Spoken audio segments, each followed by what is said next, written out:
자, 오늘은 그러니까 2단계 지금 시 작성하신 내용들 가지고 이제 학우님들이 지금 우리 패들릿 이용해서 다 올려놓으셨고요. 올려놓으셨고 낭송들을 다 하시고 우리 패들릿에 이제 해당되는 댓글에다가 이렇게 다 달아주셨고 그 다음에 해당되는 이 시를 가지고 이미지들도 다 만들어 봤습니다.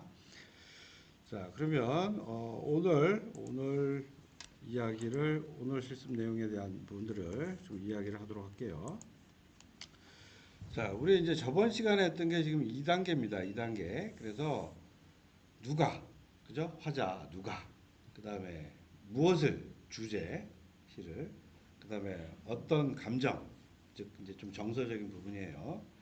자, 이걸 가지고 문장으로 만들어서 우리가 시를 요청을 했었어요.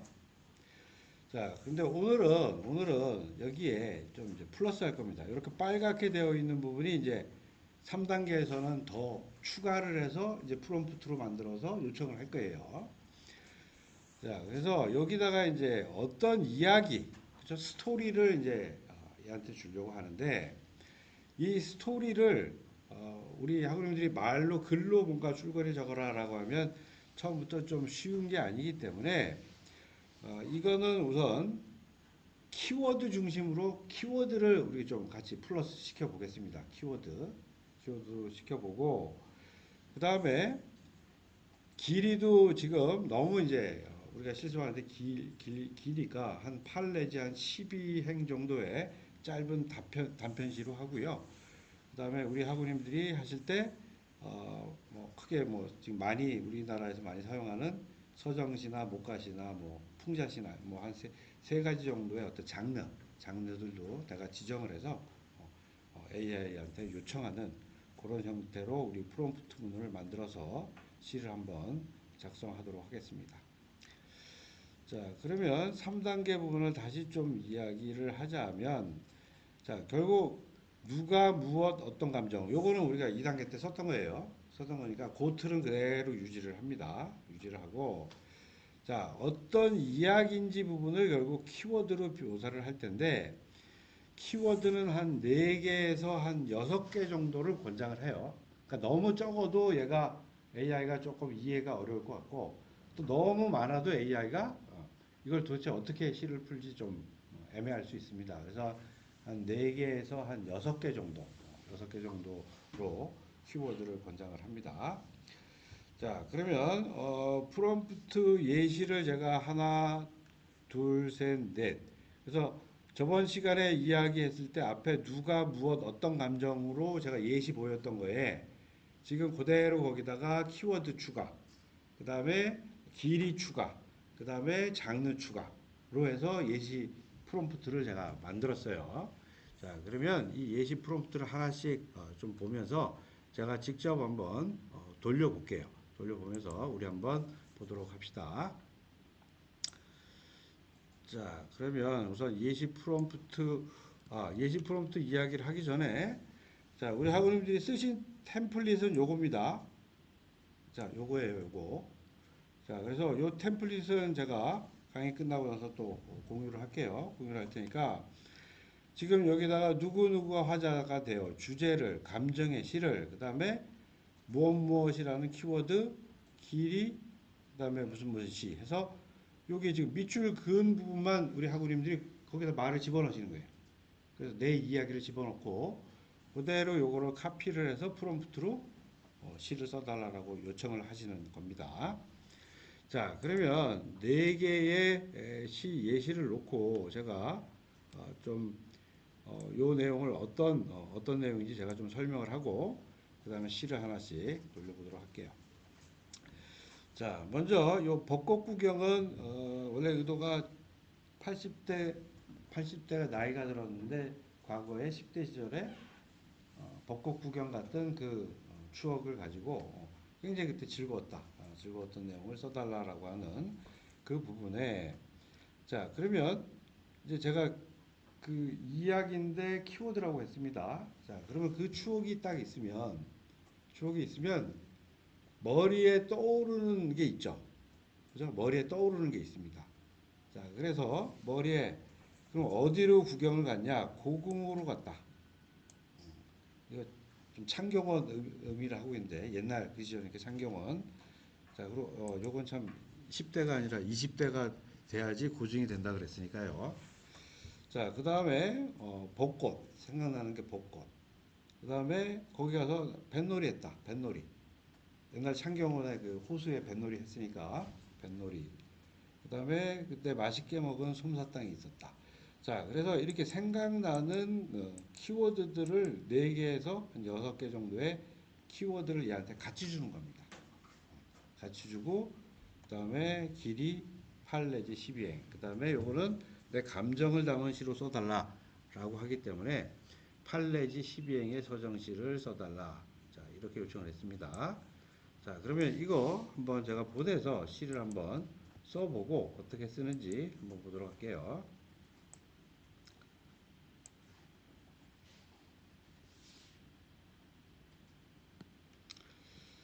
자, 이거는 뭐 봄바람 따라 고궁 돌담길을 걷던 20살의 봄, 하늘처럼 흐트러진 벚꽃이 어깨 위에 날렸지.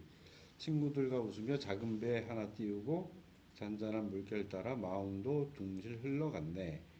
강바람 끝에 달콤한 솜사탕을 하나 물고 분홍 꽃잎 사이로 깔깔 웃음이 번졌지. 그날의 햇살은 유난히도 눈부셔서 젊은 날의 두 볼까지 환하게 물들였네. 이제 여든의 창가에 앉아 눈을 감으면 아직도 그 봄날 벚꽃비가 마음속에 내린다. 자, 굉장히 잘 전달했죠? 굉장히 잘 전달했습니다. 자, 그래서 이와 같이 여기다가 지금 누가 무엇 어떤 감정에 그 줄거리에 해당되는 키워드 넘겨주니까 AI가 이 키워드를 가지고 아마 이런 줄거리 이런 스토리였을 거야 라고 줄거리를 엮어가면서 특히나 이제 떠오르는 그 키워드 장면에 떠오르는 그 키워드 중심적으로 연결해서 이렇게 시를 잘 만들어 줄 수 있습니다. 자, 그래서 요거는 이제 요 단계를 이 키워드를 거치려고 했던 게 뭐냐면 다음 단계에서는 이 키워드를 포함한 줄거리를 이제 우리 학우님들이 써서 시를 써달라고 할 거예요. 그런데 줄거리를 바로 쓰자라고 하면 좀 힘들 수 있으니까 중간 과정에 키워드를 같이 플러스 시켜서 쓰는 방법으로 한번 우리 연습을 하자는 겁니다. 자, 그러면 이와 같이 써줬습니다. 제가 봐서는 잘 표현해서 잘 써준 것 같아요. 자, 그러면 이번에는 또 요 시를 한번 보도록 할게요. 자, 어린 시절에 내가 지금 화자입니다. 그리고 비 오는 날에 어머니를 기다린 기억을 주제로 해주라. 그리고 잔잔하고 그리운 감정을 가지고 써달라. 자, 그런데 이 생을 써달라고 하면서 어떤 장면을 딱 떠올렸냐면, 그날 어머니를 막 기다리는 때가 가을비가 막 내리고 있었고, 그 다음에 계속 기다리니까 시간이 지나가는 걸 계속 기다리는데, 그때 처마 밑에서 물방울이 계속 떨어지고 있던 게 기억이 나고 있고요. 그 다음에 어스름 해가 지는 초저녁이었어요. 자, 그러면 어린 시절 내가 아마 그리고 일 나간 엄마. 엄마가 이제 먹고 살기가 힘드니까 뭐 계속 엄마가 계속 있었으면 좋겠는데 계속 일을 나갔고, 그리고 이제 항상 뭐 엄마를 기다리는 그리운 감정이 항상 있는 상태인데 더더군다나 그때 가을에 비까지 내리고 그다음에 또 어수름한 초저녁이고 뭐 비 내리니까 더 일찍 어두워졌겠죠. 자, 그다음에 또 기다림이라는 게 또 어떤 처마에서 떨어지는 빗방울을 느끼면서 계속 이제 시간이 가는 이제 이런 느낌이 쫙 기억이 있는 거예요. 자, 그래서 그런 기억을 이와 같이 이런 한 4개 정도의 키워드를 추가로 주면서 한번 시를 써달라라고 이제 요청을 한번 해보겠습니다. 이것도 서정시로 내 감정을 담아달라 하고 한번 해보겠습니다. 자, 우리 항상 새로운 시를 쓸 때는 새 채팅으로 시작을 하세요. 새 채팅. 자, 또 새 채팅으로 들어갑니다.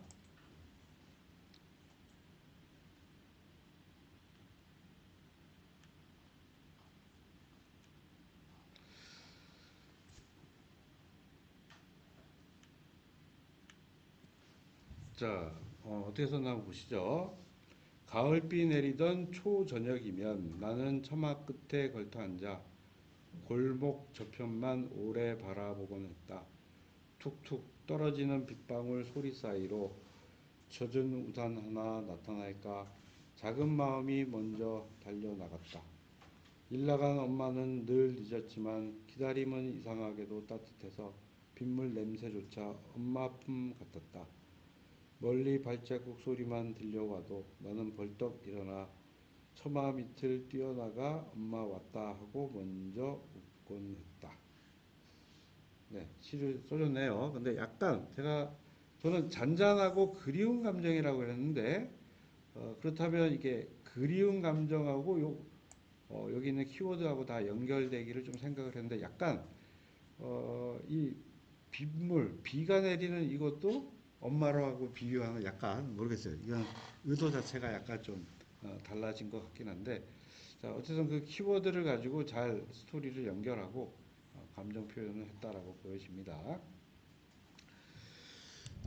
자, 그 다음에 다음 거 한번 보시죠. 다음 거는 자, 전원 생활하는 중년 여성. 그 다음에 아침 햇살이 비치는 시골 풍경이 주제고요. 느긋하고 여유로운 감정의 시입니다. 감정의 시입니다. 자, 그런데 이것도 이제 장면을 떠올려 보면요. 지금 중년 생활을 하는 중년 여성, 전원 생활을 하는 중년 여성이니까 이제 경제적으로는 어느 정도 안정화가 된 것 같아요. 그리고 뭐 아침 햇살이 비치는 시골 풍경을 이제 여유를 가지고 이제 바라다 보고 있는 그런 광경. 자, 근데 이제 자기가 이 광경이 있으면서 눈에 보여서 떠오르는 게 뭐다?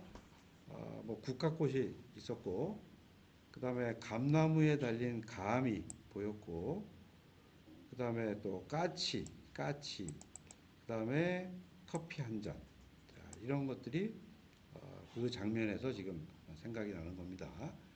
자, 그러면 이걸 키워드로 해서 목가시, 자연이나 전원의 이제 이 푸교로움, 아름다움 이런 것들을 고려하는 시를 써달라고 한번 요청을 한번 해보도록 할게요. 자, 이렇게 해서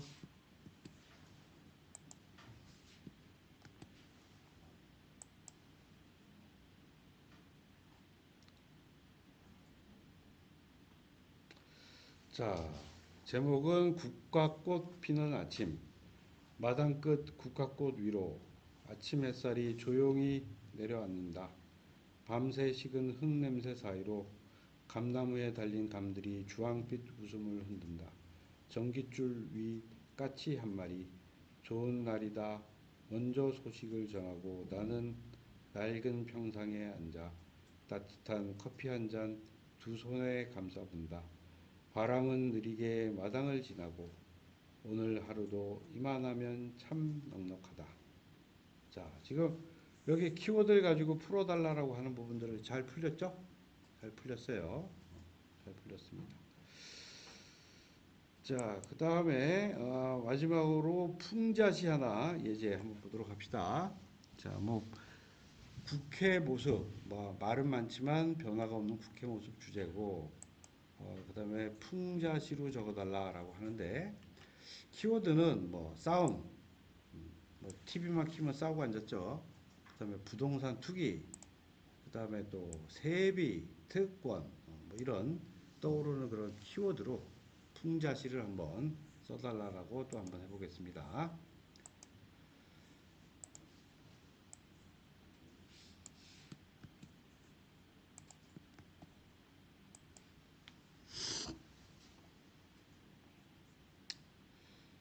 자, 제목은 국회 생중계입니다.